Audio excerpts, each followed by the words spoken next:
Welcome to Perspectives, a special presentation of the Power of the Patient Project.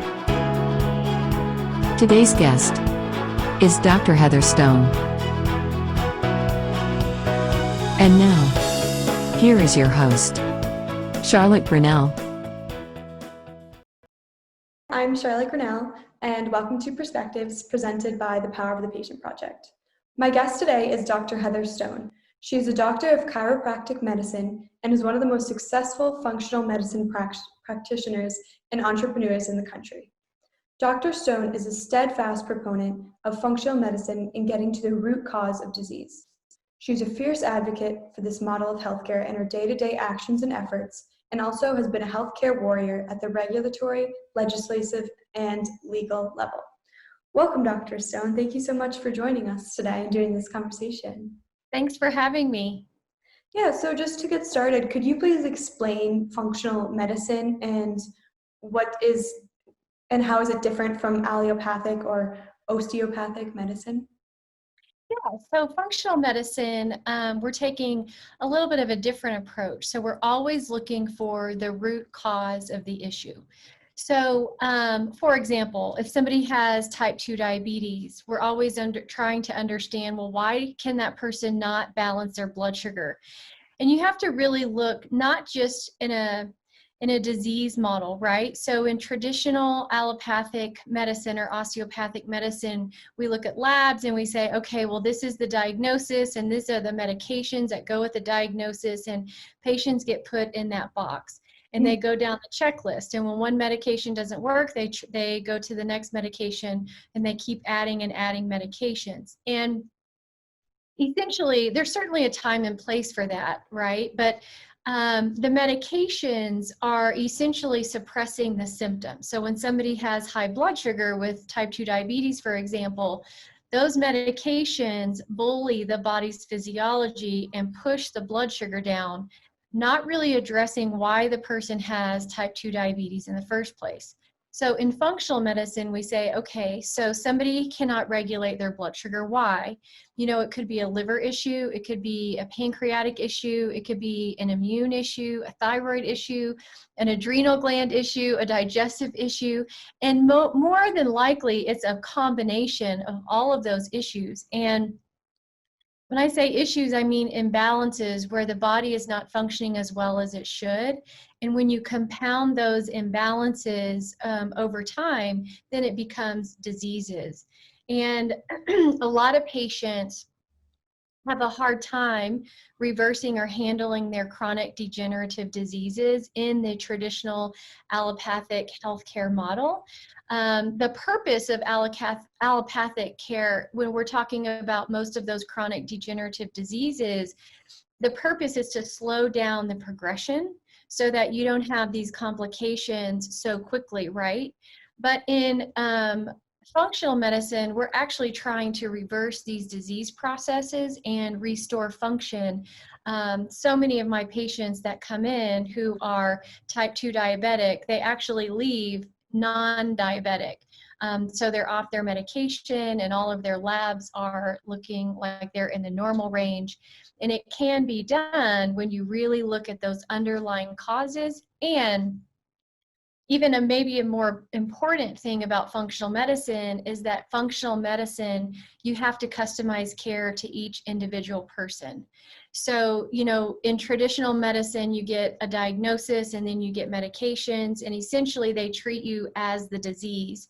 But in functional medicine, we have to look at the individual person and really understand why they have diabetes or their chronic condition, and then customize care according to that individual's imbalances. And that's why people get so much better results, because we're looking at each person and customizing it. Okay, that's so interesting. Yeah, I feel like I don't know that much about functional medicine, so it's really interesting to hear that. And would you say that kind of anyone should come in for functional medicine, or is it a specific symptoms that you think that you should come in for functional medicine, or open to anyone? Yeah, I think this idea or philosophy or understanding of functional medicine really works across the board, but it depends on where you're at. So you can use functional medicine to really optimize your health. Now, there's a pretty big movement right now in the biohacking area. And these are usually doing functional medicine, trying to optimize their health and get their health to be the best that they possibly can and to live longer. Hmm.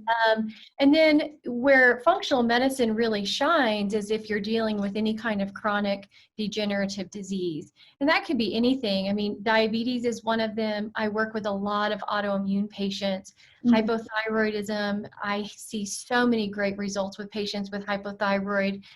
Any kind of digestive issue, right? Like IBS or colitis or any of those things, and those tend to have some autoimmune components.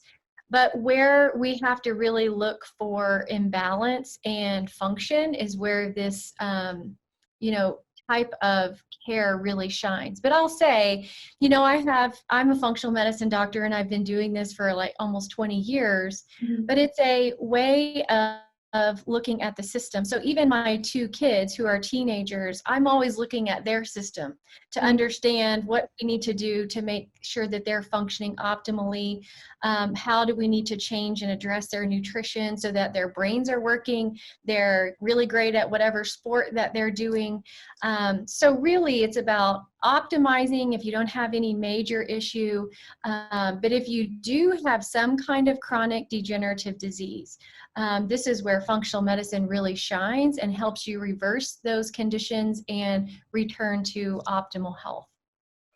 That's so interesting that, yeah, I feel like there's a lot of people who could benefit from going in and trying that. As a practitioner and an entrepreneur, to what do you attribute your success in creating a network of functional medicine practitioners throughout the country? Well, for me, my success, I think, lends to my big mission and my underlying mission that, I'm checking in with every moment of the day, every business decision that I make and every patient that I accept is my mission is to change the face of healthcare. And so what that means to me is when somebody does get a chronic degenerative disease or somebody does become aware that maybe they're pre-diabetic or diabetic, that they go to a functional medicine practitioner first to try to really reverse this disease process. And if they really struggle, we always have medications to help, in that process. But, for me, because my mission is so big and I doubt that I'll ever accomplish that in my lifetime, I have a lot of work ahead of me. And so I'm always pushing to make those changes. That's awesome. Yeah. Do you feel like it's kind of gained momentum throughout the years? Like, when have you seen a shift towards more functional medicine? And when did that shift kind of start to occur, do you think? Yeah, I saw a big shift. So when I started treating type 2 diabetics and autoimmune patients, especially hypothyroid patients, like 15 years ago, everybody thought I was crazy. And they're like, reverse diabetes, what are you talking about? There's nothing that says you can reverse diabetes. You are a crazy person. And so, I just kept doing my work because I knew what I did worked and I knew that I could reverse type 2 diabetes. And so my job was to continue to educate doctors, continue to educate patients, and really refine my business system so that I could get this service out to more and more patients and really impact the community. And I would say probably about maybe 8 to 10 years ago, we really started to see a shift. And I'll say, during this pandemic that we've been in and COVID, I've seen an even bigger shift towards functional medicine. Yeah, because I think most of those patients that are in the high risk category, they're really realizing that they have to take their health into their own hands, that these drugs are maybe not the whole story or the end all be all answer, and they have to really start advocating for themselves. And, nobody's going to save them. So they're in charge of their health. And I would say that my practice has grown pretty much exponentially during this pandemic, which I am so grateful for on so many levels.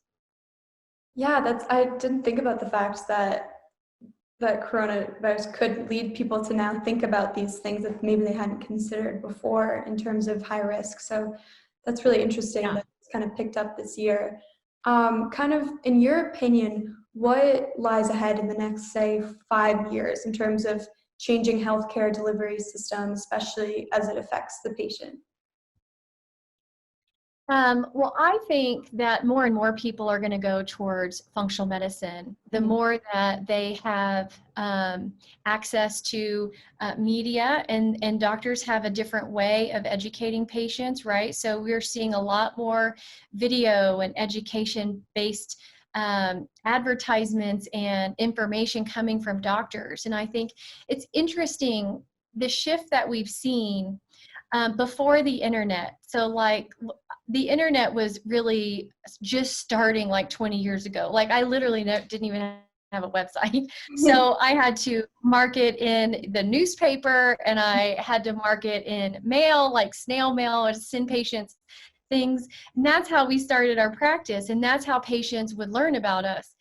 And the industry as a whole, medicine, doctors had all of the information, and you had to go to a doctor to get the information and to get the help that you needed. Now, and this is probably what has changed, when I said about 8 to 10 years ago, I really started seeing a shift. The medical industry no longer holds all of that information. Because you had to go to medical school or read a giant textbook to get the information, which was probably outdated when you were reading it. Right. So now we have so much more access to information. It is no longer a need for access to information, and we can really start to shift and move and take control of our own health. Now we really just need guidance from doctors. So instead of, the doctor in the white coat saying, this is what you have to do, now it's like, okay, you have all of this information and I have all of this information. Let's put it together for you and give you a guide and a path so that we can help you get get the right results. So I really think that that is changing a lot. I think that patients are more educated, they're more aware, they have access to information and tools. And another silver lining with this pandemic thing is that, a lot of patients didn't have access to this type of healthcare. Like it just wasn't in their area. And now I'm seeing patients from all over my state that never had access because we do things virtually and we do things on Zoom. Yeah. So I really think it's shifting. I think we're delivering healthcare in a different way. We're able to do it in a virtual setting. I think the more information that we have access to, the more that we can put our heads together and really find the right path for the patient. Thank you so much for this conversation. It's been so interesting. Before doing the interview, I looked into a little bit of what functional medicine was, but I really hadn't heard that much about it before. And I'm really glad that I hosted this so I could learn more about it. And thank you so much for sharing it with everyone and giving your insight. Awesome. Yeah, so You are so much. welcome.